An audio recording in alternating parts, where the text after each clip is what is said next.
கிறிஸ்து இயேசுக்குள் வாழ அழைக்கப்பட்ட அனைத்து சகோதர சகோதரிகளுக்கும் தேவனால் கிருபையும் தேவ ஆவியின் ஞானமும் உண்டாவதாக. இன்னைக்கு நம்ம பார்க்க போகிற சத்திய வசனத்தின் சத்தியங்களில் என்ன பார்க்க போகிறோம் அப்படின்னு பார்த்தோம்னா, மார்க் 2ஆம் அதிகாரத்தில் நடந்த ஒரு அற்புதத்தை பற்றி தான் பார்க்க போகிறோம். அது நடந்த அந்த அற்புதத்தின் பின்னாடி என்ன நோக்கம், இயேசு கிறிஸ்து நம்மக்கிட்ட என்ன சொல்ல வருகிறார், நம்ம என்ன தெரிஞ்சுக்க வேண்டிய விஷயங்கள் என்ன அப்படிங்கிறத இன்னைக்கு நம்ம பார்க்க போகிறோம். அதை நம்ம வாசிக்க கேட்போம். மார்க் 2ஆம் அதிகாரம் 1ஆம் வசனத்திலிருந்து வாசிக்க கேட்போம். சில நாட்களுக்கு பின்பு அவர் மறுபடியும் கப்பர்நகமுக்கு போனார். அவர் வீட்டில் இருக்கிறார் என்று ஜனங்கள் கேள்விப்பட்டு உடனே வாசலுக்கு முன்னும் நிற்க இடம் போதாதபடிக்கு அநேகர் கூடி வந்தார்கள். அவர்களுக்கு வசனத்தை போதித்தார். அப்பொழுது 4 பேர் ஒரு திமிர்வாதக்காரனை சுமந்து கொண்டு அவரிடத்தில் வந்தார்கள்.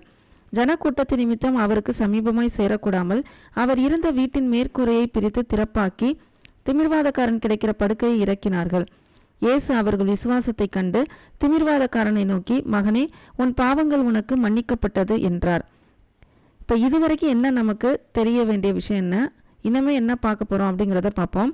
இப்போ இதுவரைக்கும் என்ன அப்படின்னா, கடைசியான சத்தியத்தில் என்ன நடந்தது அப்படின்னு பார்க்கும்போது, ஒரு குஷ்டரோகியை இயேசு கிறிஸ்துவானவர் குணமாக்குகிறார். அதுக்கப்புறம் அவன் எல்லார்ட்டையும் சொன்னதுனால அவர் திரும்ப என்ன ஆகிட்டாரு, அதாவது வெளியரங்கமாய் போகாமல் அவர் வனாந்திரமான இடங்களுக்கு போனார். அப்புறம் கொஞ்ச நாள் கழித்து என்ன ஆகுது அப்படின்னா, கப்பர்நகமுக்கு திரும்ப போகிறாரு. அங்கே போயிட்டு ஜனங்கள் அவங்க இருக்கிறான்னு தெரிஞ்ச உடனே அங்கே வர்றாங்க, கூட்டமாயிருச்சு. ஆனால் அங்கேயும் அவர் என்ன பண்ணுறார் அப்படின்னா, வசனத்தை போதித்தார். இதில் நம்ம முக்கியமாக பிரதானமாக நம்ம யோசிக்க வேண்டியது என்ன, பிரதானமான காரியம், ஆண்டவராகிய இயேசு கிறிஸ்துவுக்கு பிரதானமான காரியம் என்னவென்றால் வசனத்தை போதித்தல். இதுதான் பிரதானமானது. அந்த வசனத்தை உறுதிப்படுத்தி பிதாவுடைய சித்தம் எப்படி நிறைவேறுதுன்னா, அவர் சிலுவையில் அறையப்பட்டு மரித்து உயிர்த்தெழப் போகிறார். இந்த விஷயங்கள் தான் பிதாவுடைய சித்தப்படி இங்கே நடக்குது. இயேசு கிறிஸ்து அந்த சித்தத்தை நிறைவேற்றுவதற்காக வந்திருக்காரு. இதுதான் பிரதானம். மற்றபடி அவர் பல பேரை சுகமாக்குனதோ பிசாசை விரட்டினதோ இது இதரம் செயல்கள். இதை நம்ம என்ன ஆக்கிடக்கூடாது, பிரதானமாக ஆக்கிடக்கூடாது. பிரதானமாக அவர் வந்தது எதற்காக அப்படின்னா, பிதாவுடைய அதாவது சித்தத்திலிருந்து அவர் என்ன சொல்றாரோ அதை என்ன பண்ணுறாரு, சொல்லிட்டாரு. எதை செய்ய சொன்னார் அப்படின்னா, தன் உயிரை கொடுக்க சொன்னார், செஞ்சிட்டார். இதுதான் பிரதானம். இவைகளுக்கு பின்னால் என்ன நமக்கு பங்கு இருக்குது அப்படிங்கிறத தான் நம்ம சிந்திக்க வேண்டிய விஷயமாக இருக்குது. அப்போ இவைகளை பிரதானமாக எதற்காக நம்ம சொல்லிக்கிறோன்னா, அவர் செய்யக்கூடிய அற்புதங்களும் அடையாளங்களும் இந்த பிரதானமான வேலைகளுக்கு உதவியாக இருக்கிறதுக்காக தான் அதை செஞ்சிருக்கார். ஆனால் நம்ம என்ன பண்ணுறோன்னா, அவர் செய்த அற்புதங்களுக்கும் அடையாளங்களுக்கும் பிரதானமான முக்கியத்துவத்தை கொடுத்துட்டு அவர் எதை முதலாவதாக நினைத்தாரோ அதை நம்ம என்ன பண்ணிட்டோம், பின்னுக்கு தள்ளிட்டோம். அதனால தான் இந்த அற்புதத்திலேருந்து நம்ம என்ன கற்றுக்கொள்ள வேண்டியது என்ன அப்படின்னா, அவர் வசனத்தை போதிக்கிறாரு. வசனத்தை போதித்து கொண்டு இருக்கும் பொழுது ஒரு 4 பேர் என்ன பண்ணுறாங்கன்னா, கூரையவே மேலே எடுத்துட்டு ஒரு திமிர்வாதக்காரனை உள்ளே இறக்குறாங்க. திமிர்வாதக்காரன் அப்படின்னா திமிர் பிடிச்சவங்க கிடையாது. அதாவது திமிர்வாதக்காரனா வாதம் உள்ளவன், அதாவது கை கால் விளங்காதவனாக இருக்கும். அவனுக்கிட்ட என்ன பண்ணுறாரு, உன் பாவங்கள் மன்னிக்கப்பட்டதுன்னு சொல்கிறாரு.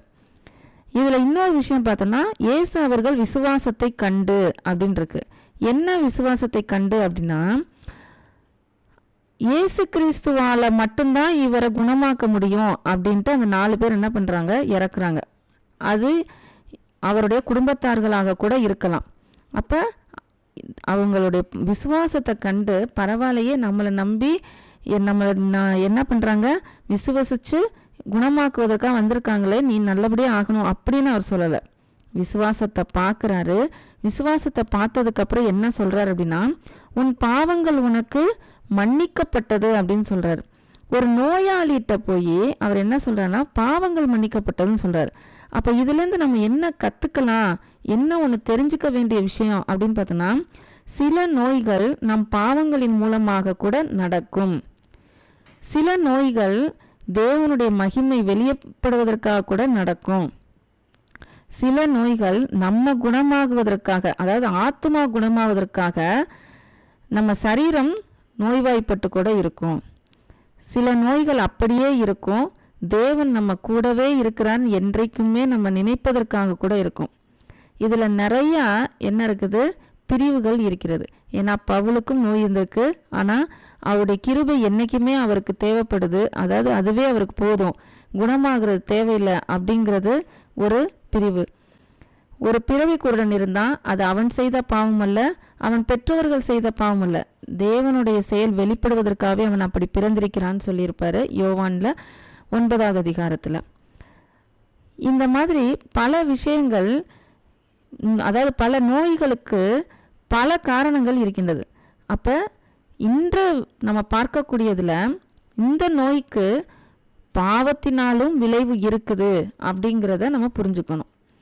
அப்போ இவனுக்குள்ள என்ன பாவமாக இருந்திருக்கிறான், நமக்கு எதுவும் வெளிப்படையாக சொல்லப்படலை, நோய் மட்டும்தான் சொல்லப்பட்டிருக்கு. அப்போ அந்த நோய் என்ன அப்படின்னா வாத நோய்.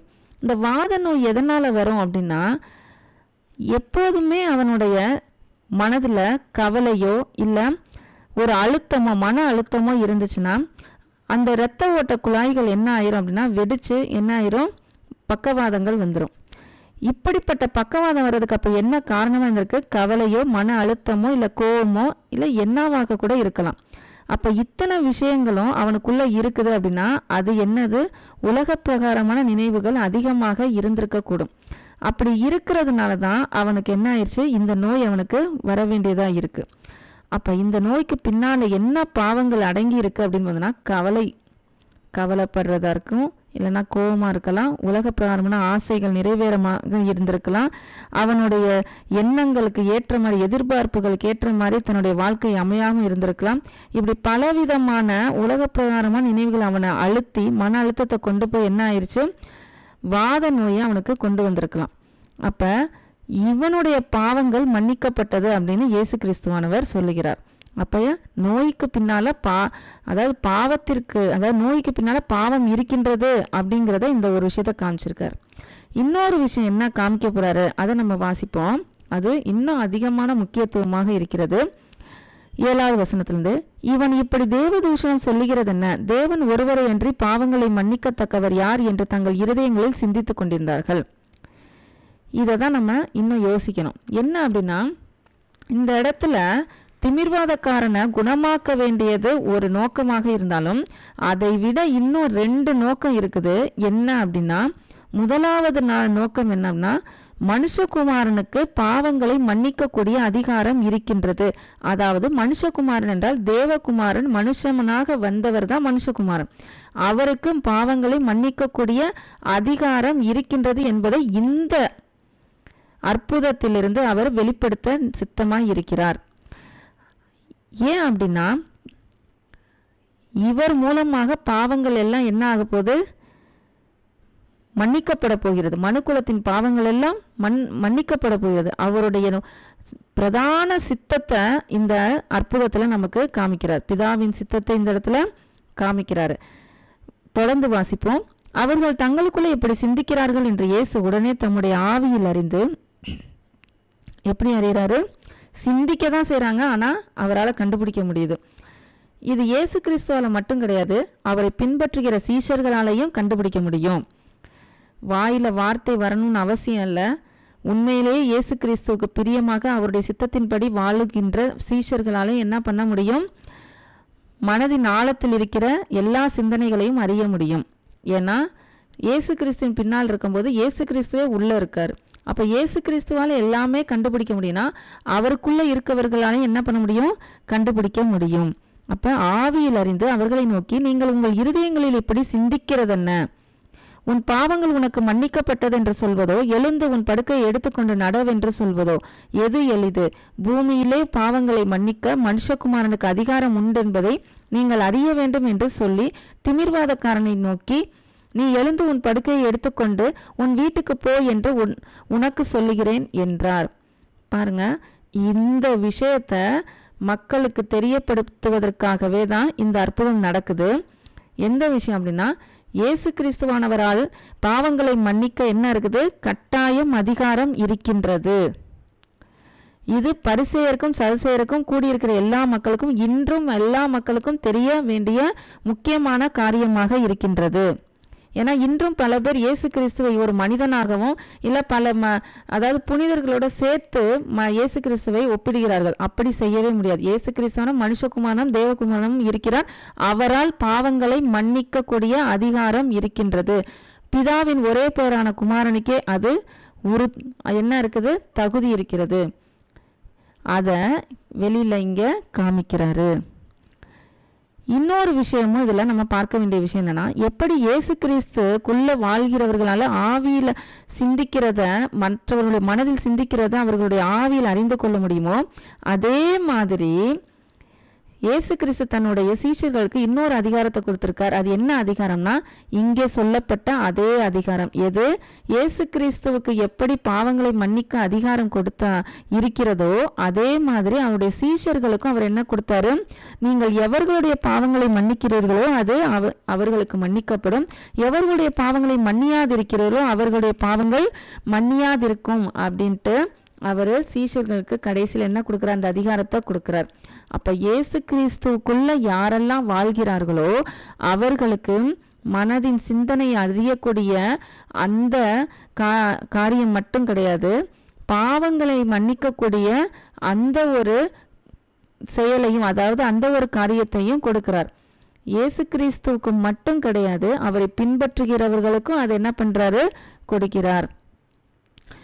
இது எதை நமக்கு காண்பிக்கின்றது அப்படின்னா, நாம் தனித்தனியான ஆள் கிடையாது, நாம் எல்லாரும் கிறிஸ்துவுக்குள்ள கூட்டிப்பட்டு வருகிறோம் அப்படிங்கிறத, அந்த பிரதான சத்தியத்தை, அந்த ரகசியத்தை நமக்கு இங்க வெளிப்படுத்துறார். அதனால பாவங்களை மன்னிக்கக்கூடிய அதிகாரம் இவருக்கு இருக்கா, இவருக்கு இல்லையா அப்படிங்கிற இந்த கேள்வியே நமக்கு தேவையில்லை. ஏன் அப்படின்னா, எல்லாருடைய பாவங்களையும் அவர் என்ன பண்றாரு, மன்னிப்பதற்காக தான் அவர் மீட்பராக வந்து சிலுவையில் அறையப்பட்டு உயிர் தெழுந்து விட்டார். அப்ப அவருடைய வசனத்தை யாரு விசுவசித்து அவருக்கு பின்னால செல்லணும் விரும்புகிறார்களோ அவர்களுடைய பாவங்கள் என்ன ஆயிட்டே இருக்கும், மன்னிக்கப்பட்டு கொண்டுதான் இருக்கும். இந்த விஷயங்கள்லாம் நமக்கு ஆவிக்குரிய ரீதியில நம்ம புரிந்து கொள்ளணும்னா என்ன நமக்கு செய்யணும் அப்படின்னு பார்த்தோம்னா, நாம் ஒருவரை ஆத்ம ஆதாயப்படுத்தினால் இந்த விஷயங்களை நம்ம என்ன பண்ண முடியும், உணர்ந்து கொள்ள முடியும். இல்லாட்டினா இது மெசேஜாவோ இல்லை சர்மனாவோ இல்லை என்ன சொல்கிறது யூடியூப் மெசேஜாவோ இல்லை செவி வழி செய்தியாவோ இல்லை பைபிளே வாசிச்சா கூட என்ன பண்ண முடியாது, இதை உணர்ந்து கொள்ள முடியாது. ஒரு ஆத்மாவை எப்போது என்ன பண்ணணும், அவருக்குள்ள கொண்டு போகி மனம் திரும்புகிற ஒரு பாவியின் நிமித்தம் என்ன ஆகுதான், பரலோராஜ்யமே சந்தோஷப்படுதான். அப்படிப்பட்ட சந்தோஷமான செயலை நம்ம செய்யும் பொழுதுதான் இந்த விஷயம் நமக்கு என்ன ஆகும், தெளிவாக உணர முடியும், அறிய முடியும். இது செய்யாத வரைக்கும் நம்மளால என்ன பண்ண முடியாது, அதை புரிந்து கொள்ளவே முடியாது. சும்மா நம்ம என்ன பண்ணிக்கலாம், ஏற்றுக்கொள்ளலாம்.